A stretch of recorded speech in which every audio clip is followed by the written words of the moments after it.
Ola, que tal? Como están? Benvidos. Hoxe non nos acompaña ningún convidado aquí no plató do Preguntoiro porque imos ir ata as instalacións do Grupo Correo Gallego no polígono da Costa Vella, unhas instalacións que foron visitadas polo presidente da Deputación de Ourense, por Manuel Baltar. Así que imos a rescatar algunhas das súas declaracións.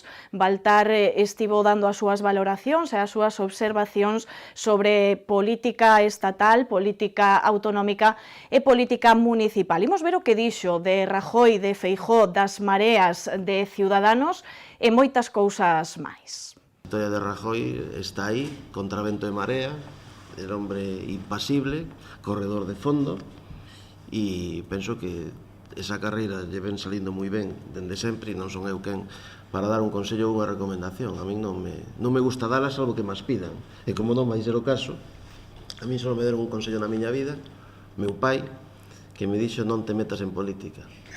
E evidentemente o concepto de consello e de facer caso a recomendacións pois non vai moito comigo. Entón, creo que Rajoy seguro que está facendo o que pensou facer.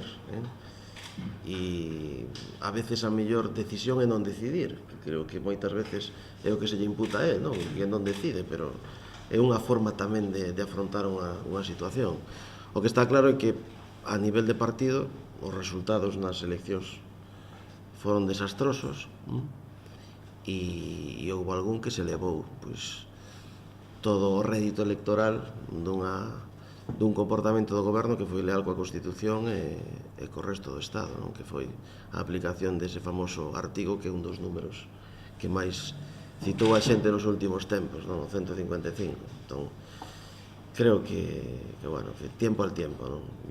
E en xeral, pois, houve unha persona encargada desa problemática no minuto 1 da legislatura, que foi a vicepresidenta, e os resultados son os que foron, non?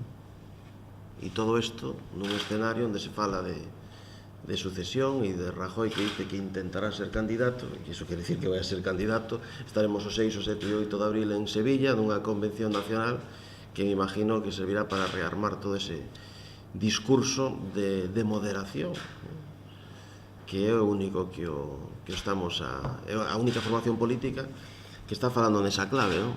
É que se observamos a trayectoria do centro-dereita en España e os anteriores presidentes do partido, é que non hai ningún que tuvera o partido tan controlado e con voces disonantes que non existen como Mariano Rajoy. Ninguno. Sí, se vai a volver a presentar, non teño dúbida de ningún tipo. Ninguna dúbida. Rajoy volve no 20 volve Feijóo a presidir. Eu creo que a resposta de Alberto Ante foi un pouco como vai haber esa teórica vacante de ministro de Economía a nivel nacional, vai dicir, non, eu non estou xogando a eso. E o que lle dixo a Villares pois é totalmente merecido, non? E totalmente certo tamén, porque falou non só de deputado, sino de voceiro do seu grupo, que non se sabe ben como se chamará ese grupo dentro de 12 anos, se existe.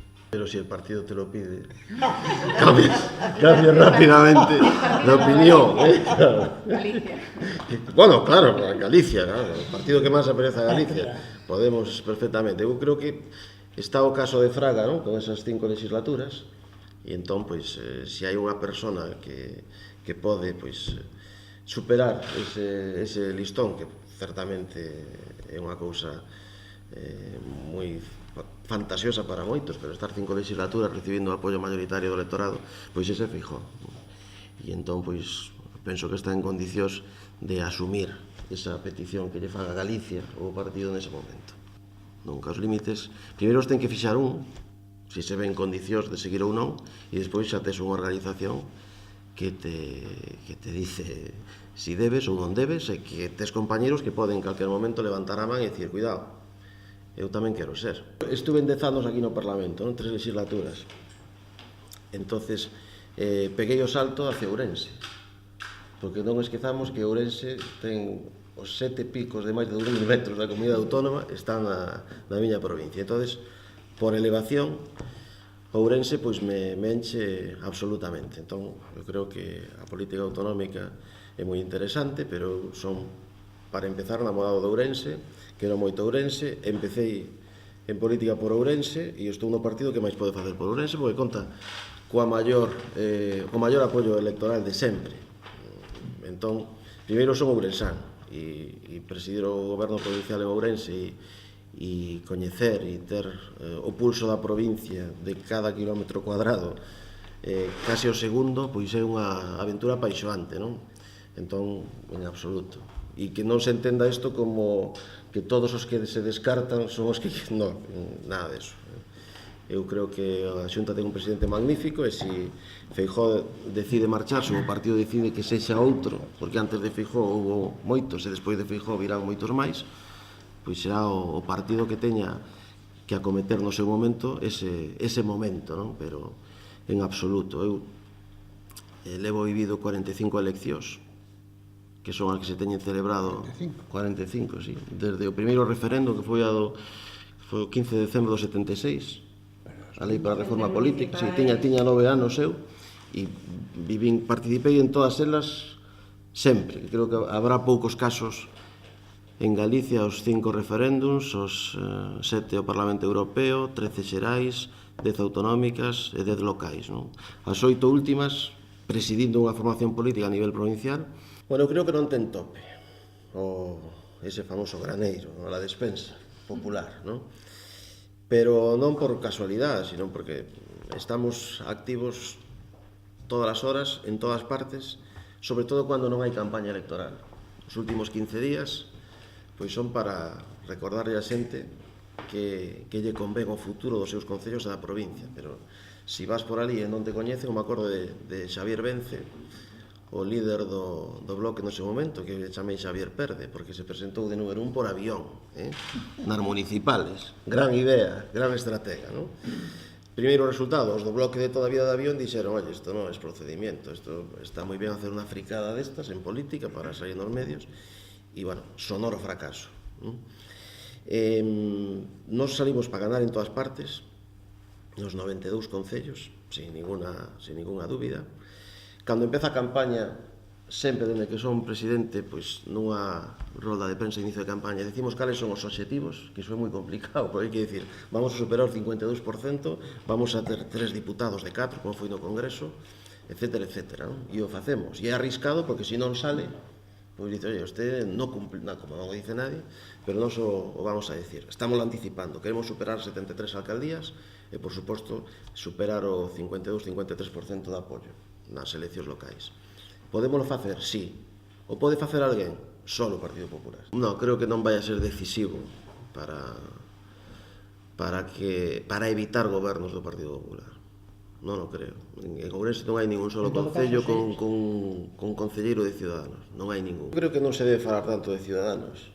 Eu creo que o PP ten que falar do que é o PP, do que foi capaz de facer o PP, dos bons candidatos que temos e do moito que se pode facer no futuro, non? E é unha recomendación que eu a nivel interno tamén estou a facer. Eu non podo perder ninguna milésima de tempo, porque fai falta para construir e para facer cosas en positivo, en criticar a alguén ou en descalificar a alguén ou en insultar ou en atacar. Non. Error político gravísimo, error político. Me convidou o Partido Demócrata á Convención Demócrata en Filadelfia en xullo do 16. Hillary Clinton candidata. 4 días, el protagonismo da convención, Donald Trump. Todos salían a falar de Trump. Todos os vídeos eran de Trump. Todas as mensaxes. Bueno, Trump era un criminal sanguinario. Era o pior que lle podía pasar ao país. O sea que Trump protagonizou a Convención Demócrata e, por suposto, a republicana en Cleveland. E estás facendo un favor ao adversario político falando del. Eu creo que se falamos moito de Ciudadanos, pois estamos lle dando unha importancia que ahora mesmo en Galicia non a ten. Eu creo que non hai oposición. Nin hai visos en unha década ou mellor de que se poña en marcha algunha organización ou algunha forza que aglutine e que visibilice ese proxecto alternativo ao Partido Popular en Galicia. Non o vexo. Un gran talón de Aquiles que foi pasar polo goberno, o bipartito.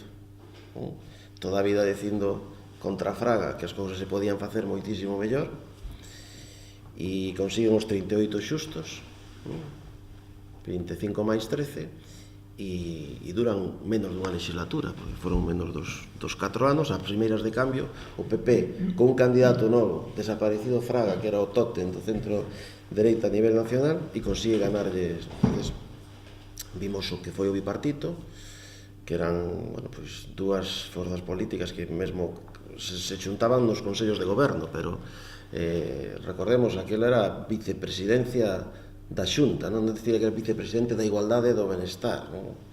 E desaparecidos en combate os dous, Touriño e Quintana, apartados dos liderazgos políticos desas forzas, que todavía non atoparon nin o PSOE nin o Bloque a unha persona que poidera, pois, rearmar esas organizacións. Entón, creo que o mellor exemplo do que pode ser un bipartito é o bipartito en Galicia, non? De feito, nós utilizamos electoralmente nas nosas campañas dicindo, oye, a imaxe aquela visual de 4 mans para un volante, non? Que chega a xente e que deron páxinas gloriosas absolutamente do que non debe ser un goberno, non? E entón, pois, facilita moito as cousas que houbera esa experiencia previa. Cando só o Bloque, pois, tiñan unha presenza bastante importante, non a teñen agora, non? Ahora non existe esa sensación. As mareas se dividen cada fin de semana prácticamente, non? E siguen aparecendo, pois, os nombres. É moi difícil. Isto da política non é xuntarnos todos a hora, é dicir, vamos a hacer un círculo, e que cada un diga o que queira. E ao final dice, sí, pero temos que ter unha conclusión, e non hai conclusións, non? Imagínate se iso, nun círculo a nivel de rúa ou a nivel de pobo, leválo á esfera do goberno. Pois, impensable, non? Algún plantexa casi facer consultas populares para cada cuestión que decides, cada decreto que firmas, non? E entón eso non é operativo, así non avanzan os povos. É moi bonito iso desa dialéctica, da participación total e todas estas cousas, pero de feito despois ves que algúns líderes desas formacións, desa nova política, practican un caudillismo absolutamente servil, non? Entón creo que eso é unha moda, como todas as modas, pois xa se repetiu no pasado, non? Esas ceremonias asamblearias e demais, pero tamén se comprobou que non serviron para nada, non? Entonces, vamos a lo práctico, non? É dicir, hai un partido con vocación de goberno, sí. Hai un partido que fai da unidade o seu discurso político contra viento e marea, nun momento, os últimos 5, 6, 8 anos, moi difíciles, non? E a pesar deso, a xente lle dá mayoritariamente a confianza. Ninguna outra forza política é capaz de reflexionar, ainda que só sean 5 minutos, de por que pasa eso. Si son tan malos, por que nos temos piores resultados, non? Pois creo que falla a comunicación e falla a actitude. O que dicía antes de falar sempre anti-Feijóo, anti-Rajoy. O estás colocando nun pedestal que dices, ou estás a favor ou estás en contra, e ao final eu non estou en política para retirar a ninguén de ningún lado. Sánchez dice, el objetivo es sacar a Rajoy de la Moncloa. Pues menudo objetivo en política. O objetivo será chegar ao goberno, generar máis empleo, liderar, eu que sei, aumentar os estándares socioeconómicos do país, pero non echar a Rajoy de la Moncloa, porque ese objetivo, eso consigues o primeiro día. O segundo día hai que ir ao despacho tamén e poñerse a traballar, non?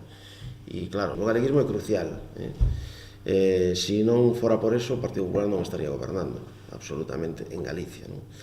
Ahora, que hai un espazo que foi capaz de gañar o PP aquí, sí, como que hai en Euskadi ou que hai en Cataluña, e que sempre se falou, e eran as perspectivas de Bloxe Gómez Franqueira e compañía cando puxeron en marcha Coalición Galega e demais, pois sí, pero ese o gañou o Partido Popular, e unha desas píldoras necesarias para gañarlo pois foi ese acordo con centristas en Ourense, sin duda,